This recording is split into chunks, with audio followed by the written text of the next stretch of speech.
To those who think Subaru only makes sport utility vehicles, may we present the new generation 2015 Legacy, the dependable soul of a Subaru in a sedan. 2015 Legacy, sedan, Subaru style. John Moore reporting for sportsandmore.com. Darrell Young, the St. John Sea Dogs general manager, my guest. Darrell, let's talk about the 2015 QMJHL draft. You hold 3 picks in the top 10, and of course the first overall. How do you go into this draft? Well, obviously, we have some needs we want to address. Our defense is pretty strong right now. We need a little more scoring up front.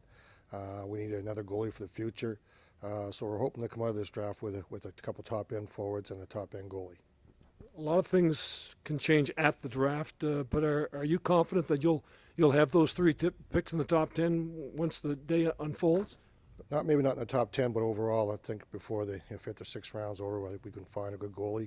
I'm not really keen on drafting a goalie in the first top 10 because there are so many good forwards, and I think the more guns you have in your ship, the more success you're going to be when you go through rough waters. So we're trying to get guys who can fire the puck and score.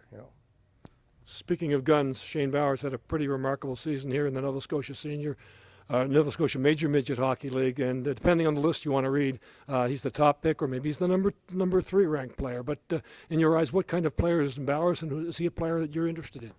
We're very interested in Shane. He's a guy that plays the whole 200 feet of the rink. I coached him lacrosse, and I coached him with the Nova Scotia Prospects, so I know his character, and that's the advantage for Shane as well, knowing, because I know the player personally. I know what we're going to get. I know he comes to the rink every day prepared to play. I know he comes every day to the rink to work.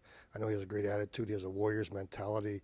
He wants to be the go-to guy, and he competes like better than 99% of the players in the draft. His compete level is so high that he's a player that obviously is one we're seriously considering for the number 1 job.